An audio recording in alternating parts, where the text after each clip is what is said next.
प्रिय बच्चों, अभिजीत क्लासेस में आपका वेलकम है। अभिजीत क्लासेस में आपका स्वागत है। डिफरेंशिएशन नया टॉपिक लेकर आप सबके समक्ष हम प्रस्तुत हुए हैं। डिफरेंशिएशन को सीखने से पहले प्रिय बच्चों, वेरिएबल्स क्या होते हैं हम सब इसको जानेंगे। उसके बाद फर्स्ट प्रिंसिपल ऑफ डेरिवेटिव्स को सीखेंगे। प्रिय बच्चों, आइए सीखते हैं वेरिएबल क्या है। वेरिएबल्स को हिंदी में चर कहते हैं। एक चर दूसरे पर निर्भर करता है। जैसे जैसे एक चर स्वतंत्र रूप से बदलता है, दूसरा चर भी उसी अनुरूप में परिवर्तन को दर्शाता है। One variable depending upon the other, as one variable changes independently, the other variable also shown corresponding change। प्रिय बच्चों, उदाहरण के लिए एक वृत्त का क्षेत्रफल पाई आर स्क्वायर होता है। इस प्रकार वृत्त का क्षेत्रफल ए वृत्त की त्रिज्या पर निर्भर करती है। For example, the area of a circle is pi r square. thus area of a circle depends upon the radius of the circle। जैसे जैसे वृत्त की त्रिज्या r बढ़ता है, वैसे वैसे संगत वृत्त का क्षेत्रफल भी बढ़ता है। as radius of a circle increases, the area of a corresponding circle also be increases।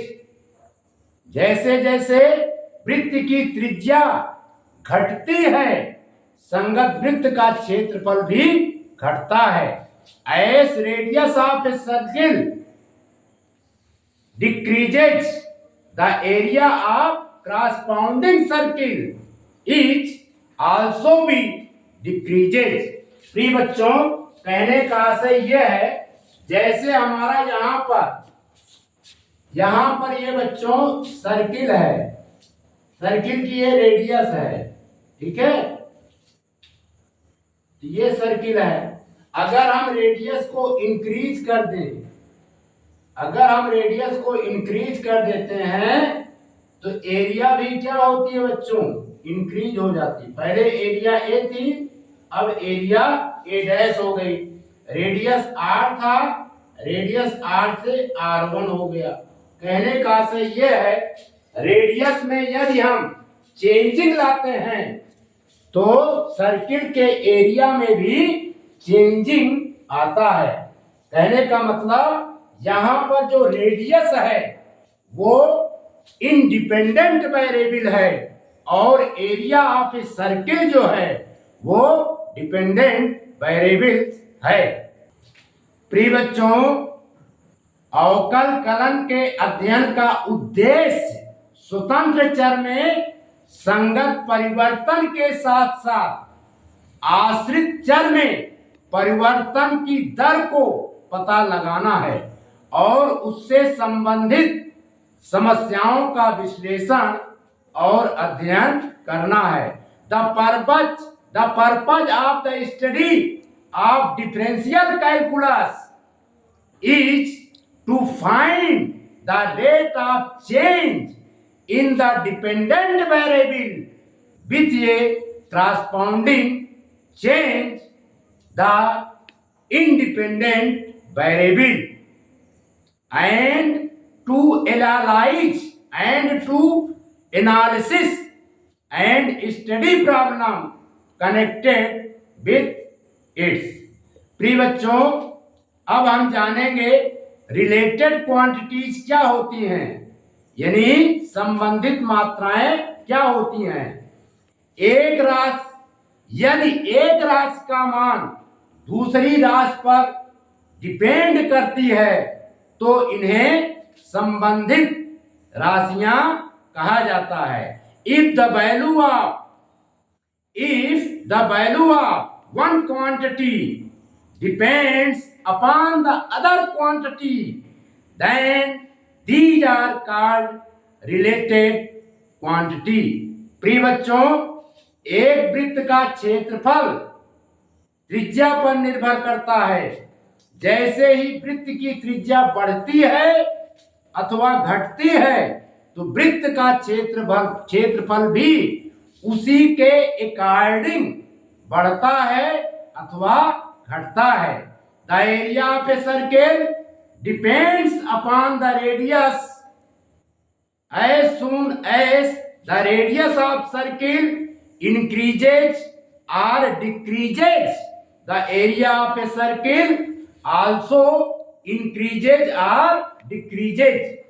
प्रिय बच्चों, एक घन का आयतन V = x क्यूब उसकी भुजा x पर निर्भर करती है। The volume of A cube depends upon its side. अगर इन एग्जाम्पल्स का हम निरीक्षण करें, परीक्षण करें तो पता चलता है कि रेडियस यहाँ पर इंडिपेंडेंट वेरिएबल है और तो एरिया यहाँ पर डिपेंडेंट वेरिएबल है। अगर v और x में हम रिलेट करें, v बच्चों वॉल्यूम ऑफ ए क्यूब है और x क्या है? वॉल्यूम की साइड है। वॉल्यूम और साइड ये एक दूसरे पर निर्भर करते हैं, यानी एक दूसरे से संबंधित हैं, यानी एक दूसरे से रिलेटेड हैं। In these examples a and r, v and x are related quantity. प्रिय बच्चों, राशियां दो प्रकार की होती हैं। Quantities are of two type. पहला होता है कांस्टेंट, दूसरा होता है वेरिएबल। कांस्टेंट को बच्चों हिंदी में स्थिरांक कहते हैं। वे राशियां जो किसी गणितीय संक्रिया में नहीं बदलती हैं स्थिरांक कहलाती हैं। Those quantities which do not change in any mathematical operation are called constant। प्रिय बच्चों, constant are of two type. First constant होता है अब्सोल्यूट कांस्टेंट, जिसे हम निरपेक्ष स्थिरांक कहते हैं। वो स्थिरांक जो गणितीय संक्रियाओं में पूरे समूह में समान रहता है, निरपेक्ष स्थिरांक कहलाता है। सभी संख्यात्मक संख्याएं निरपेक्ष स्थिरांक होती हैं। प्रिय बच्चों, जैसे 1 is the absolute constant, 2 is the absolute constant, 3 is the absolute constant। A constant which remains the same throughout a set of mathematical operation is known as absolute constant। All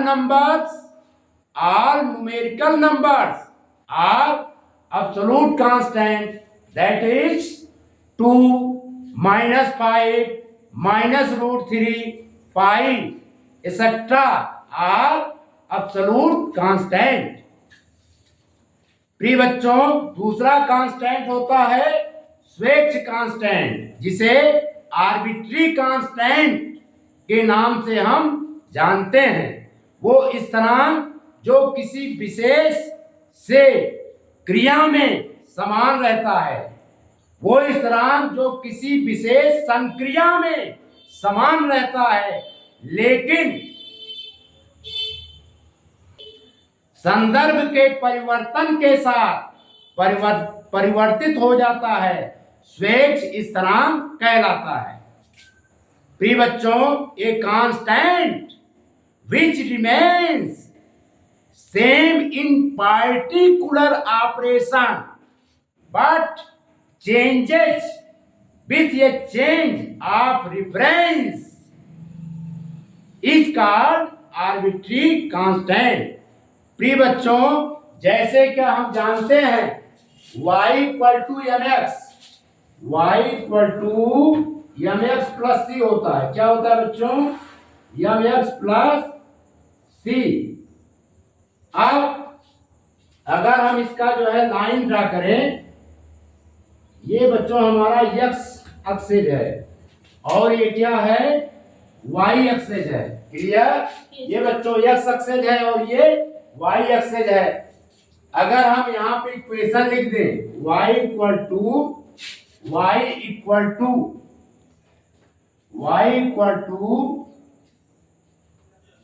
2x plus 7, y की value ये भी हो सकती है y equal to 3x plus 8। यहां पर बच्चों ये जो 7 और 8 है y अक्ष पर कटा हुआ इंटरसेप्ट है और 2 और 3। प्रिय बच्चों, अगर हम इसका इक्वेशन ड्रा करें, ये हो जाएगा y इक्वल टू 2x। मान लीजिए ये इक्वेशन है। एक इक्वेशन हम और ड्रा करते हैं, ये दूसरा इक्वेशन है। यहां पर देखिए वेरिएबल m की वैल्यू यहां पर 2 है, यहां पर m की वैल्यू क्या है बच्चों? 3 है। यहां पर m की वैल्यू संदर्भ के अकॉर्डिंग, कंडीशन के अकॉर्डिंग चेंज हो रही है।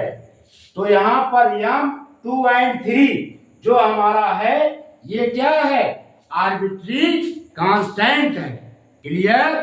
यस। प्रिय बच्चों, जैसा कि हम जानते हैं y equal to M x plus C represent a straight line. Here m and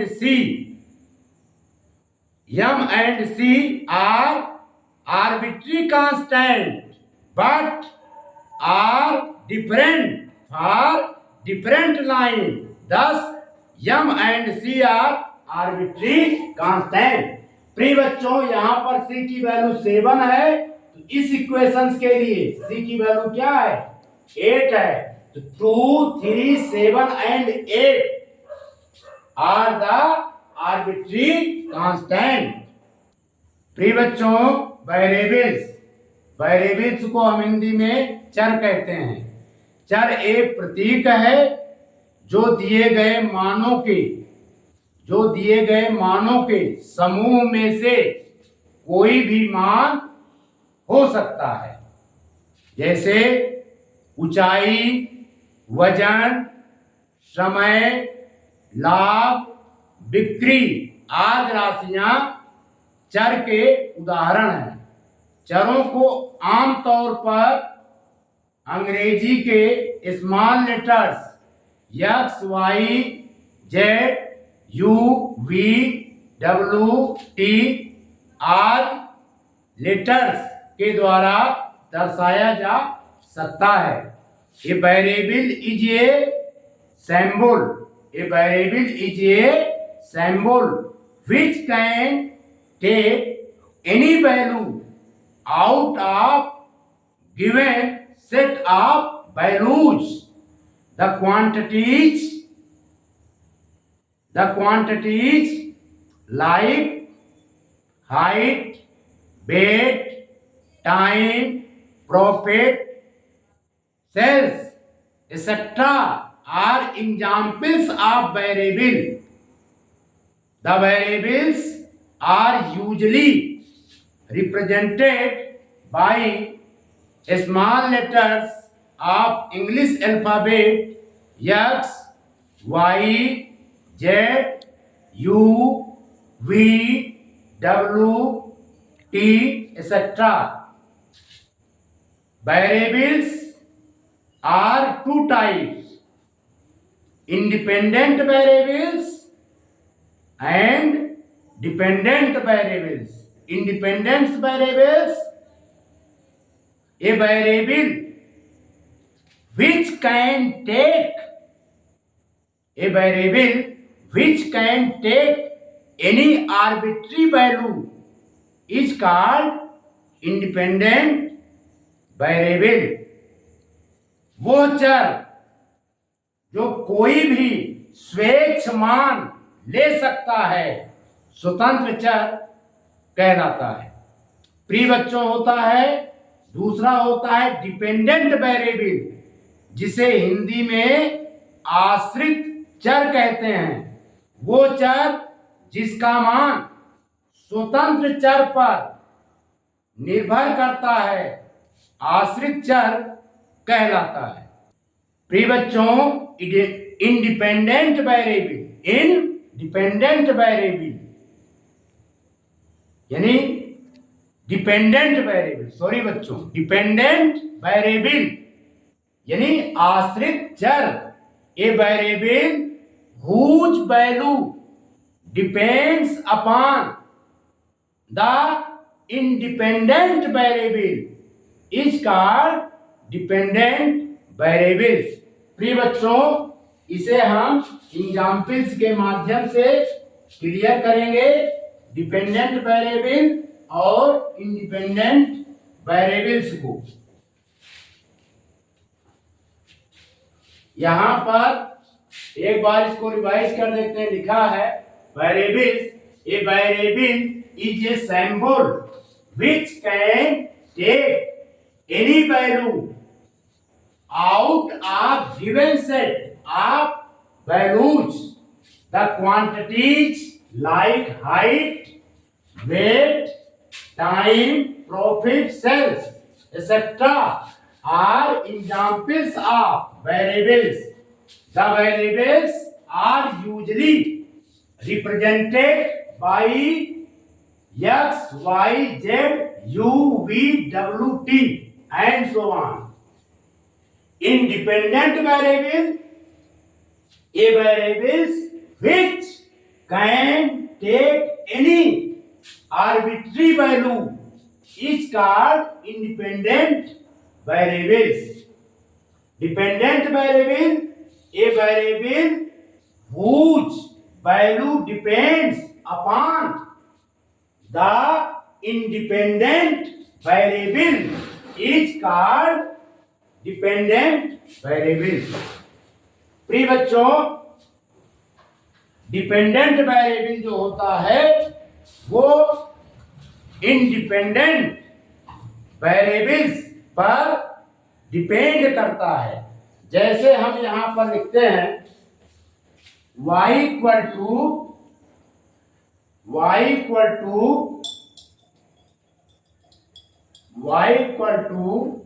x square plus 1।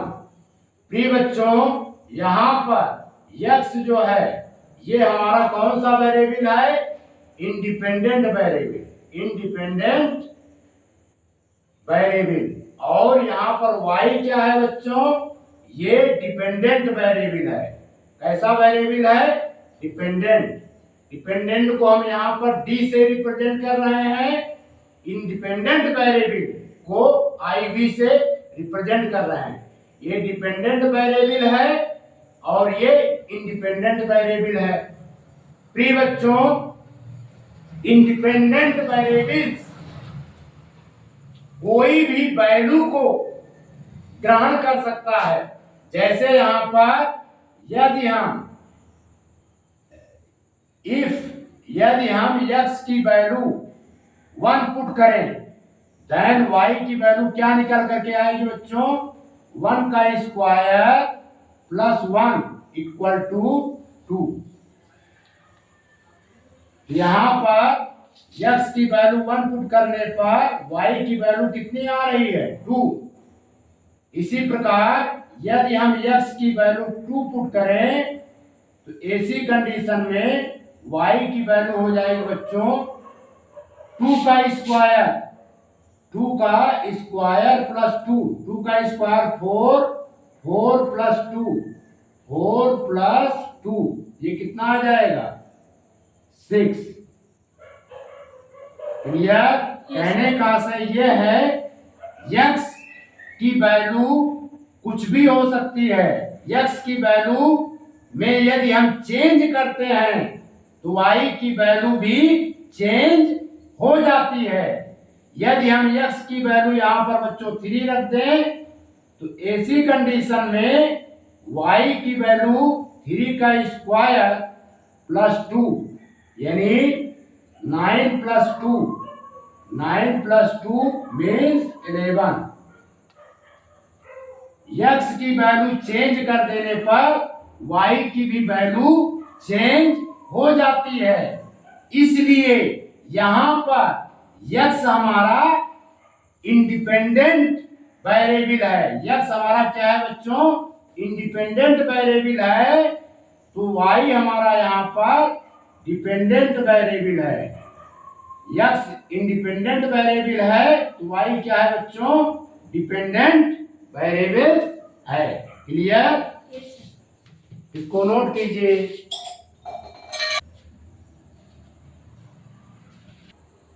प्रिय बच्चों, meaning of increment, meaning of increment, increment को हम हिंदी में वृद्धि के नाम से जानते हैं।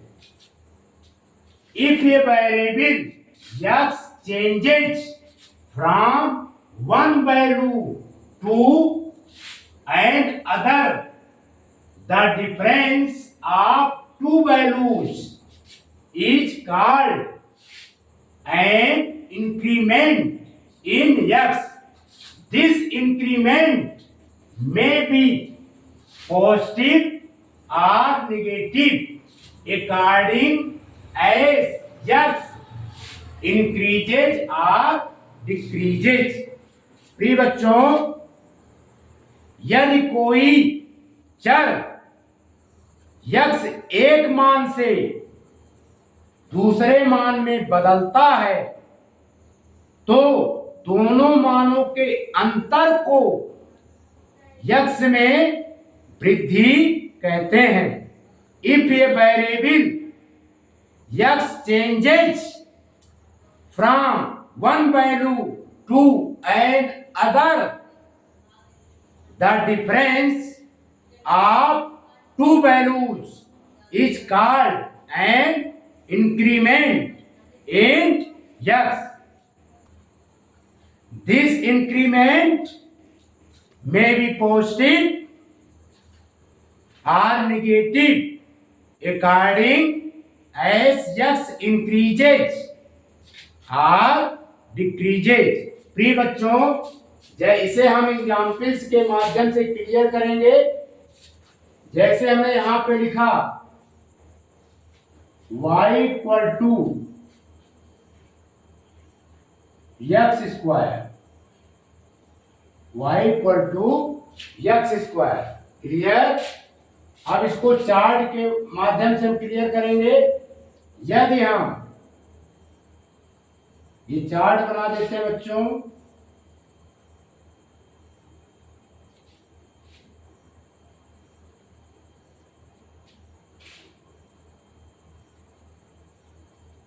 ये x है और यहां पर y है। इसको हम 2 पॉइंट पे क्लियर कर देते हैं। प्रिय बच्चों,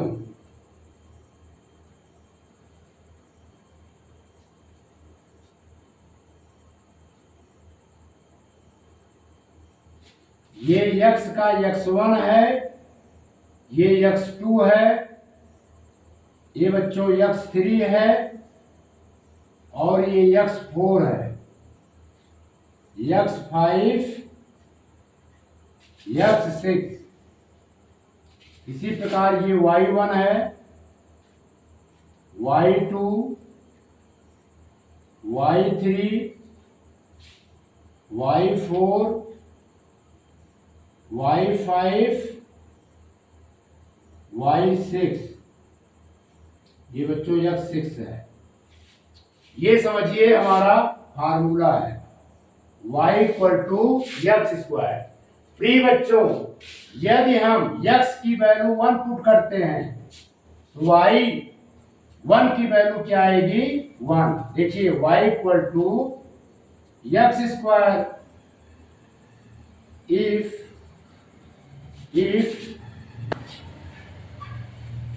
y इक्वल टू 1, y1 की वैल्यू कितनी आ गई?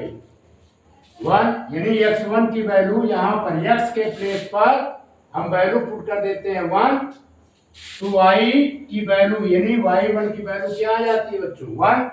इसी फार्मूले में यदि x2 यानी x के प्लेस पर 2 वैल्यू पुट करते हैं, x के प्लेस पर क्या पुट करते हैं बच्चों? 2। ऐसी कंडीशन में देन y की वैल्यू क्या आ जाएगी? y2 की वैल्यू 4। यदि हम x3 की वैल्यू 3 पुट करते हैं, y3 की वैल्यू क्या आएगी?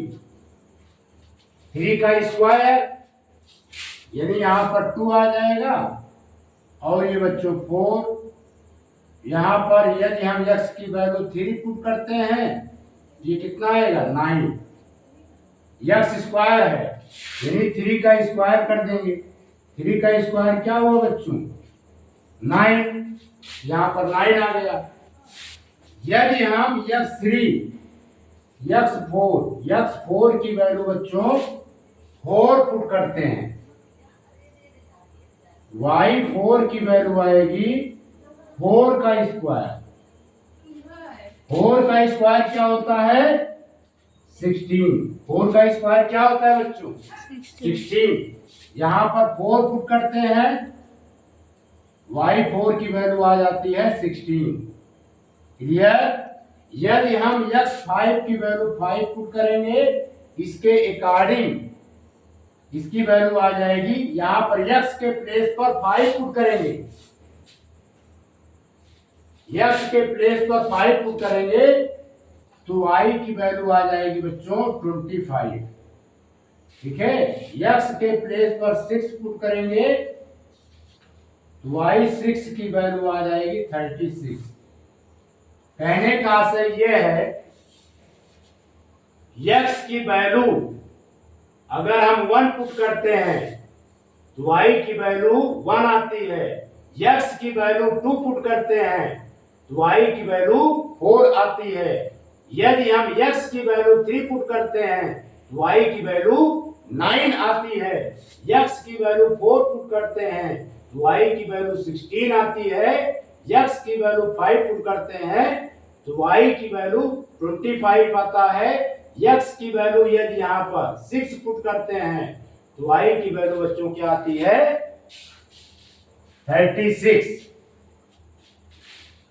तो अब हम सीखेंगे इंक्रीमेंट ऑफ x। इंक्रीमेंट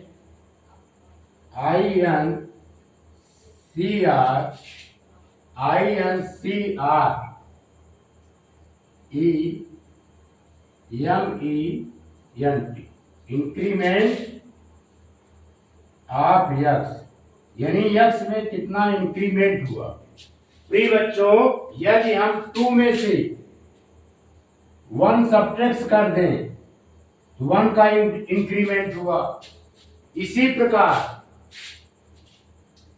प्रकार बच्चों, यदि हम x3 में से x2 को सब्ट्रैक्ट कर दें, यानी x3 माइनस x2, x3 की वैल्यू क्या है? 3 है, 3 माइनस 2, तो इंक्रीमेंट कितना हुआ? 1, यानी 1 यूनिट का इंक्रीमेंट आता है। ठीक है?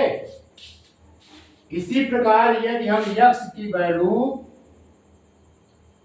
x4 में से x3 को सबट्रैक्ट कर दें, x4 की वैल्यू क्या है 4, यानी 4 में से -4 में से 3 सबट्रैक्ट कर दें तो इंक्रीमेंट कितना आएगा बच्चों 1, यानी 1 का क्या आ रहा है इंक्रीमेंट।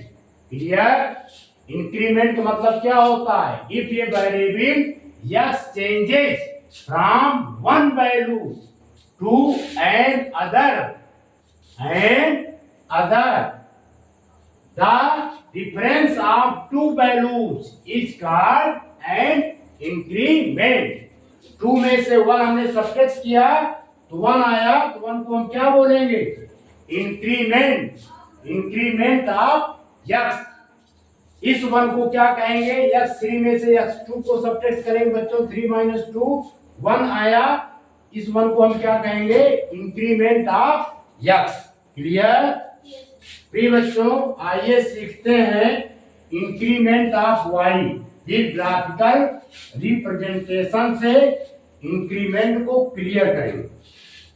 इंक्रीमेंट ऑफ y, प्रिय बच्चों यदि हम y2 में से y1 को सबट्रैक्ट करें,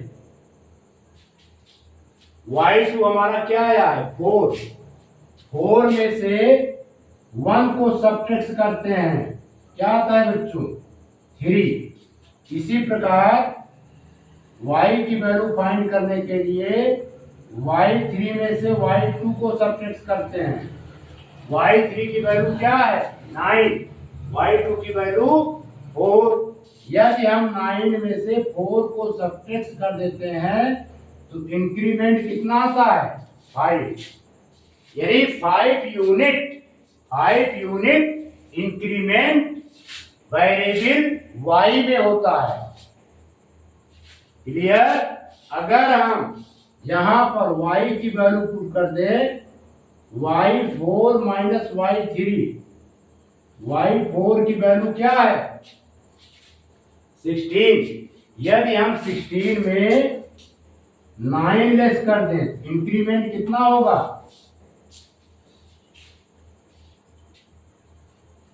7 का, कितना हुआ बच्चों 7 unit.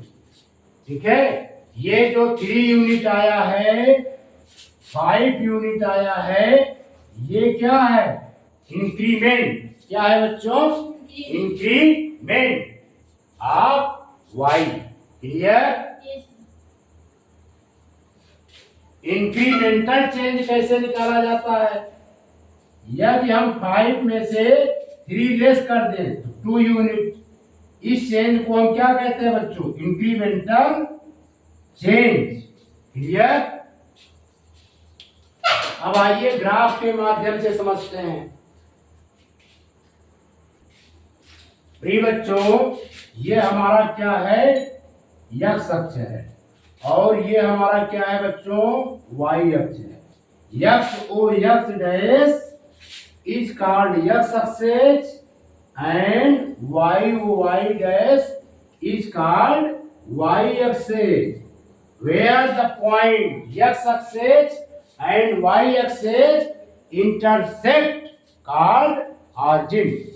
All distance measured from the origin point, the distance measured from the origin point on x axis to right hand side consider positive. The distance measured on y axis upside consider positive. प्रिय बच्चों ये number line दिखा देते हैं 1 2 3 4, इस पर भी दिखा देते हैं बच्चों 1 2 3 4, ये 5 और ये 6। क्लियर? प्रिय बच्चों मान लेते हैं ये हमारा क्या है एक ग्राफ है कॉन्टिन्यूअस फंक्शंस का। ठीक है, यदि x में ये है 2 यूनिट, इस ग्राफ को मिला दें ये बच्चों क्या है 2 यूनिट। या इस ग्राफ से हम नहीं समझते हैं, अब इसको हम डिवाइड कर देते हैं बच्चों। देखिए ये हमारा 2 है, 2 पर पॉइंट यहां पर आएगा। मान लेते हैं कि x का क्रॉसपोंडिंग पॉइंट यहां पर क्या है बच्चों 2 है। क्लियर। अब यहां पर देखिए, इसको और सही बना देते हैं। ये y equal to f x का ग्राफ है। क्लियर। प्रिय बच्चों, अगर हम 4 यूनिट पे जाते हैं, सपोज करते हैं इसका क्रॉसपोंडिंग 5 है, 2 का क्रॉसपोंडिंग बच्चों 2 है और 4 का क्रॉसपोंडिंग क्या है 5 है। यदि हम 4 में से 2 को सब्ट्रैक्ट कर देते हैं तो 2 यूनिट आया। कितना आया बच्चों 2 यूनिट का डिफरेंस आया। ये 2 यूनिट का जो डिफरेंस यक्स पर आया है, यक्स अक्ष पर आया है, इसी को हम क्या कहेंगे इंक्रीमेंट ऑफ यक्स। यहां पर कितने का डिफरेंस आएगा बच्चों, ये 5 है, 5 में से 2 हम सब्ट्रैक्ट कर देते हैं, 3 यूनिट का डिस्क्रीमेंट किस पर आया है y अक्ष पर। क्लियर। 3 यूनिट का डिस्क्रीमेंट वेरिएबल y का है और 2 यूनिट का डिस्क्रीमेंट वेरिएबल x का है। क्लियर। फिर बच्चों इसको मिला देते हैं, तो यानी 2 यूनिट का डिस्क्रीमेंट ये आया और 3 यूनिट का डिस्क्रीमेंट y वेरिएबल का। ठीक है, 2 यूनिट का डिस्क्रीमेंट x वाले वेरिएबल का हुआ और 3 यूनिट का डिस्क्रीमेंट y वेरिएबल्स का हुआ। क्लियर। जो y अक्ष पर रिप्रेजेंट है और 2 यूनिट जो है x अक्ष पर रिप्रेजेंट है। इसको नोट कीजिए, मिटा दें। yes.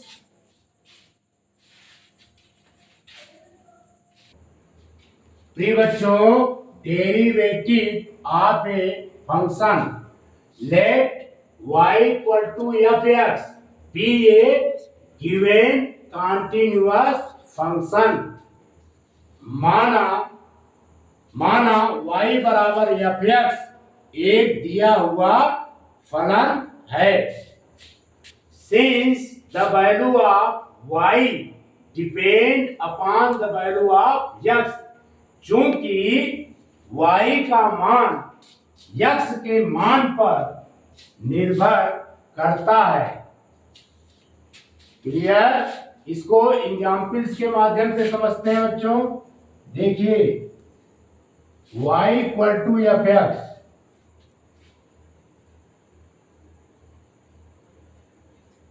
यदि हम एफ एक्स की वैल्यू ले लें y equal to x plus 1, अगर हम यहाँ पे बच्चों x की वैल्यू 1 पुट करेंगे तो y की वैल्यू क्या आएगी 2।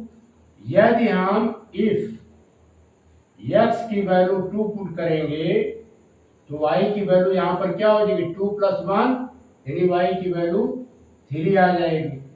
तो कहने का मतलब y की वैल्यू जो है, y की वैल्यू x की वैल्यू पर डिपेंड करती है। यहाँ पर x हमारा इंडिपेंडेंट वेरिएबल है और y हमारा डिपेंडेंट वेरिएबल है। नेक्स्ट पॉइंट है by changing the value of x, the value of y also be changed. By changing the value of x, the value of y also be changed. यानी x का मान बदल देने पर y का मान भी बदल जाता है। Hence x is the independent variable and y is the dependent variable। अतः x यहाँ पर इंडिपेंडेंट वेरिएबल है और y यहाँ पर डिपेंडेंट वेरिएबल है। क्लियर? प्रिय बच्चों, नेक्स्ट पॉइंट, कंसीडर। कंसीडर ये न्यूमेरिकली, कंसीडर ये numerically small increment del x in x and the corresponding increment del y in y। प्रिय बच्चों, यहाँ पर ये डेल्टा x है, डेल्टा x को यहाँ पर हम पढ़ रहे हैं डेल x। क्लियर? पुनः रिपीट, कंसीडर ये numerically small increment delta x in x and the corresponding increment delta y in y। माना संख्यात्मक रूप से x में छोटी वृद्धि डेल्टा x तथा इसके संगत y में वृद्धि डेल्टा y है। कहने का मतलब यह है, यदि हम वेरिएबल, यदि हम इंडिपेंडेंट वेरिएबल फंक्शन ये है y equal to f x, यदि हम इंडिपेंडेंट वेरिएबल में चेंजिंग लाएंगे, इंडिपेंडेंट वेरिएबल में चेंजिंग लाएंगे तो बच्चों डिपेंडेंट वेरिएबल भी चेंज हो जाएगा। इंडिपेंडेंट वेरिएबल में हम चेंजिंग ला रहे हैं कितने का, F of x plus delta x. तो इसी के अकॉर्डिंग डिपेंडेंट वेरिएबल में भी चेंजिंग आएगी y plus delta y plus delta y। Clear? Increment हम कितने कर रहे हैं, डेल्टा y का y में कर रहे हैं, x में इंक्रीमेंट हम कितना कर रहे हैं बच्चों, डेल्टा x। क्लियर? वही चीज यहां पर कहा गया है, कंसीडर ये numerically small increment del x in x and the corresponding increment del y in y। माना संख्यात्मक रूप से x में वृद्धि डेल्टा x, इसके संगत y में वृद्धि डेल्टा y है। then y equal to f of x, equation first, y plus del y equal to f of x plus delta x, equation second. अब यहां पर हमने बच्चों क्या किया है, इक्वेशन फर्स्ट को इक्वेशन सेकेंड में से सब्ट्रैक्ट कर दिया है। Subtracting equation first from equation second we get, subtract करेंगे तो y plus del y minus y equal to f of x plus del x minus f of x। तो y बच्चों cancel out हो जाएंगे, आएगा del y equal to f of x plus delta x minus f of x। अब इसके बाद क्या करेंगे, दोनों साइड बच्चों हम डेल्टा x से डिवाइड कर देंगे। On dividing both sides by delta x we get del y by delta y by delta x equal to f of x plus delta x minus f of x upon delta x। यहां पर जो quotient आया है delta y upon delta x, प्रिय बच्चों इसको हम बोलेंगे average rate of change of y with respect to x। यहां पर डेल y डेल्टा x क्या है, average rate of change of y with respect to x। Clear? It is clear that if delta x becomes smaller and smaller and tends to 0, then delta y also diminishes and approaches to 0. Now repeat.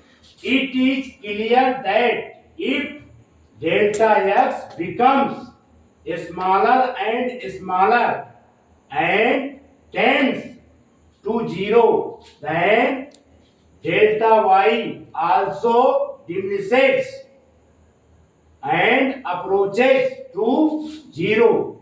प्रिय बच्चों, ये स्पष्ट है कि यदि delta x छोटा और छोटा होता जाता है और शून्य की ओर जाता है तो dy भी कम होता जाता है और शून्य के करीब पहुंच जाता है। तो हम क्या करेंगे, अब हम लिमिट लेंगे। इक्वेशन थर्ड के दोनों साइड हम क्या कर लेंगे बच्चों, लिमिट लेंगे। Clear? So taking limits on both the sides in equation third, we get limit delta x tending to 0, delta y by delta x equal to limit delta x tending to 0, f of x plus delta x minus f of x upon delta x. प्रिय बच्चों, ये जो हमारा given है limit delta tending to 0 delta y by delta x, इसी को हम कहते हैं बच्चों डी वाई डी एक्स। क्या कहते हैं? D y d x. इसके प्लेस पर हम वैल्यू पुट करेंगे d y d x equal to limit delta x tending to 0 f of x plus delta x minus f of x by delta x।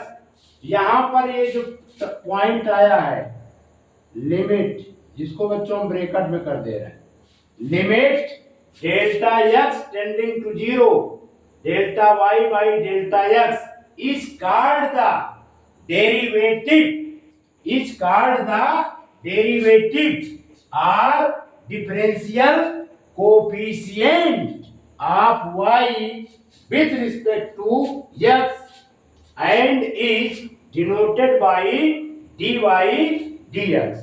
Clear? प्रिय बच्चों, यहां पर हम अलग से दिखा दे रहे हैं dy dx, dy limit dy dx dy dx equal to limit delta x tending to 0 equal to delta y by delta x। इसी को बोलते हैं बच्चों dy dx। Derivative or differential coefficient of y with respect to x।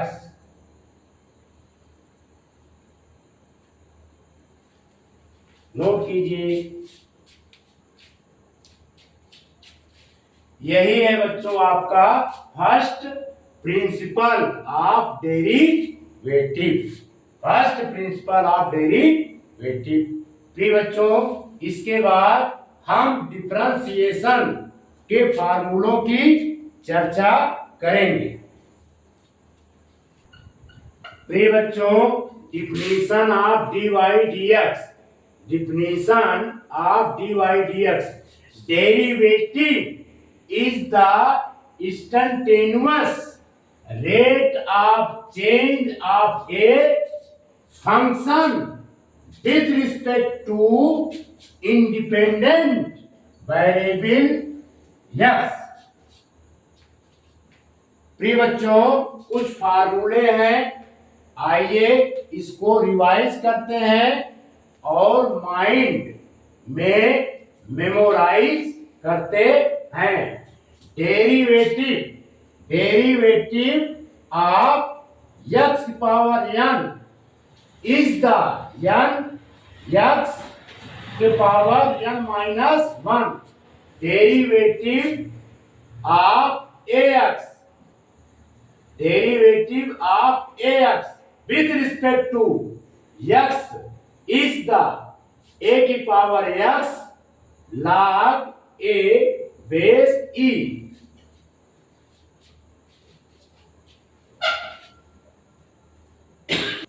प्रिय बच्चों, derivative of ex with respect to x is the ex derivative of log x base e with respect to x is the 1 by x derivative of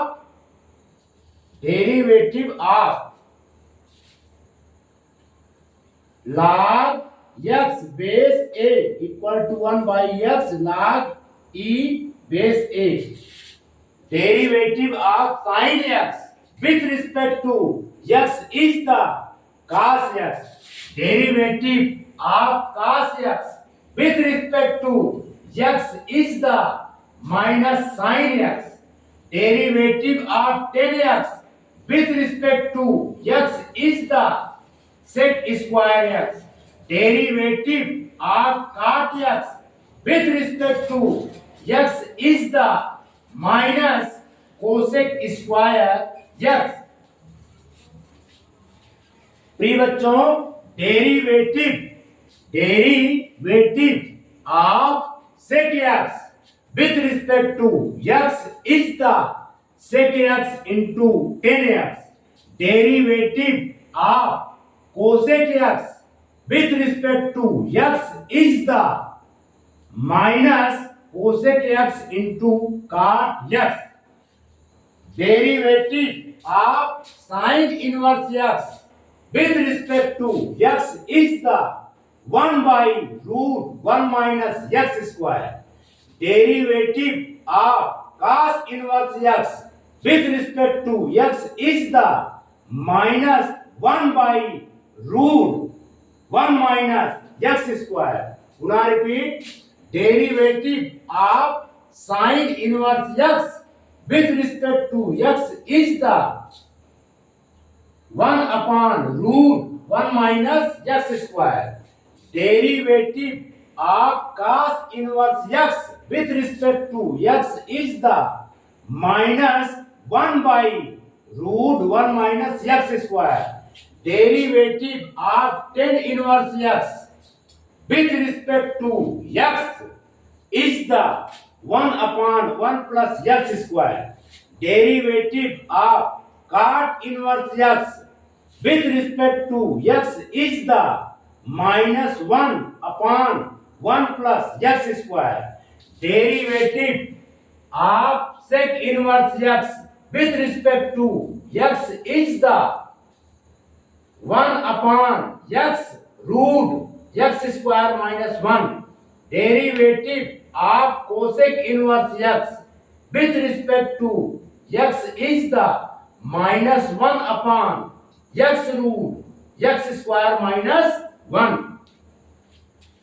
प्रिय बच्चों, derivative of constant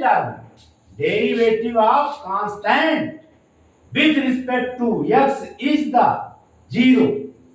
derivative of constant and variable term, यदि constant term और variable term दोनों present हो, ऐसी condition में derivative करते समय कांस्टेंट टर्म को बाहर dy dx के बाहर लिखते हैं बच्चों।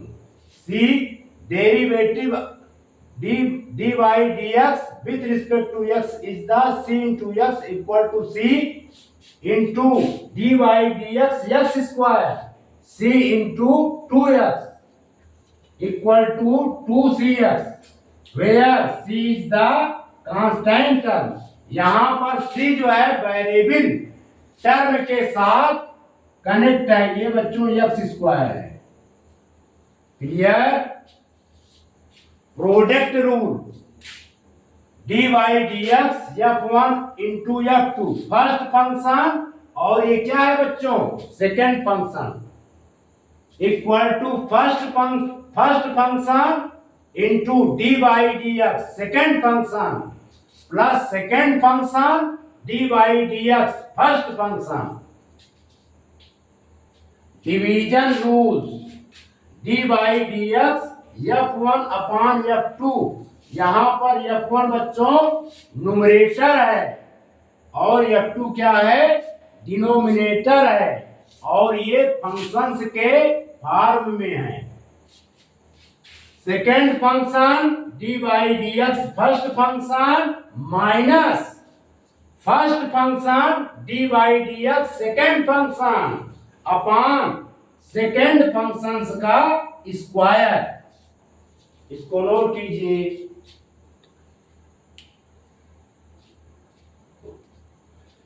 प्रिय बच्चों, हम अपना लेक्चर यहीं पर समाप्त करते हैं। आशा है कि ये वीडियो आपके प्रोग्रेस में हेल्पफुल प्रूव्ड होगा। आने वाले वीडियो में डिफरेंशिएशन के हर एक टॉपिक को हम शूट करेंगे, चर्चा करेंगे। आपने इस वीडियो को देखा, सुना, समझा, इसके लिए आपका बहुत बहुत शुक्रिया, आपका बहुत बहुत धन्यवाद।